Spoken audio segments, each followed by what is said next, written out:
Hi friends, అందరికీ నమస్కారం. Friends, దేశమంతా షాక్, సుప్రీంకోర్టు సీరియస్.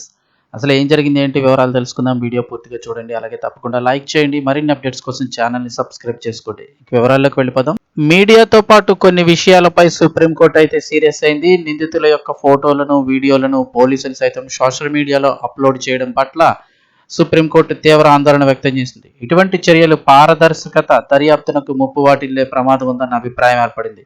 కేసుకు సంబంధించి నిందితుల ఫోటోలు, వీడియోలను పోలీసులు సామాజిక మాధ్యమాల్లో అప్లోడ్ చేయడాన్ని వ్యతిరేకిస్తూ హేమేంద్ర పటేల్ అనే వ్యక్తి సుప్రీంకోర్టులో పిల్ దాఖలు చేశారు. దీనిపై శుక్రవారం నాడు చీఫ్ జస్టిస్ సూర్యకాంత్ గారు, అలాగే జస్టిస్ జాయ్మాల్ బాగ్చి గారు, అలాగే జస్టిస్ విపుల్ ఎం పాంచోలోలితో గారితో కూడినటువంటి ధర్మాసనం విచారించింది. ఈ సందర్భంగా పోలీసుల తీరుపై అసహనం వ్యక్తం చేసింది. నిందితులను మోకాళ్లపై కూర్చోబెట్టడం, తాళ్లతో కట్టడం, ఊరేగించడం వంటి దృశ్యాలను పోలీసులు సోషల్ మీడియాలో పెడుతున్నారని, దీనివల్ల ప్రజల్లో నిందితులపై ముందే ఒక వ్యతిరేక భావన అయితే కనుక ఏర్పడుతుందని పిటిషనర్ తరపు న్యాయవాది గోపాల్ శంకర్ నారాయణ్ వాదించారు. ఈ సందర్భంగా ధర్మాసనం కీలక వ్యాఖ్యలు చేసింది. మొబైల్ ఫోన్ ఉన్న ప్రతి ఒక్కరూ కూడా మీడియాగా మారిపోతున్న ఈ కాలంలో ఇలాంటి చర్యలు నిందితులకు దక్కాల్సిన న్యాయమైన విచారణ హక్కుకు విఘాతం కలిగిస్తాయని ధర్మాసనం పేర్కొంది. టీవీ ఛానళ్ల కంటే సోషల్ మీడియాలో నియంత్రణ తక్కువగా ఉందని జస్టిస్ బాగ్చి వ్యాఖ్యానించారు.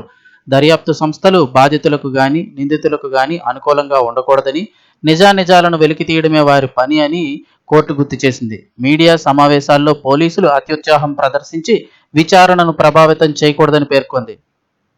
అలాగే వాహనాలపై మీడియా స్టిక్కర్లు, డిజిటల్ అరెస్ట్ లాంటిదని అభిప్రాయపడింది. పట్టణాల్లో చాలా మంది తమ వాహనాలపై మీడియా అని చెప్పి స్టిక్కర్లు వేసుకుని తిరుగుతున్నారని, వెచ్చలవిడిగా ఉన్న సోషల్ మీడియానే ఇక్కడ సమస్యని జస్టిస్ బాగ్చి గారు అన్నారు. దీంతో ఒక రకమైన డిజిటల్ అరెస్ట్ లాంటిదని సిజేఐ సూర్యకాంత్ గారు కూడా అభిప్రాయపడ్డారు. సోషల్ మీడియాలో కొన్ని ప్లాట్ఫామ్లు కేవలం బ్లాక్మెయిలింగ్ కోసం మాత్రమే నడుస్తున్నాయని solicitor general Tushar Mehta court దృష్టికి తీసుకువెళ్లారు.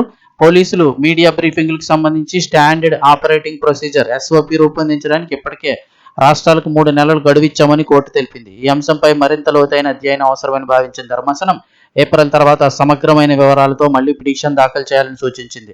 దీంతో పిటిషనర్ తన పిటిషన్ అయితే ఉపసంహరించుకున్నారు.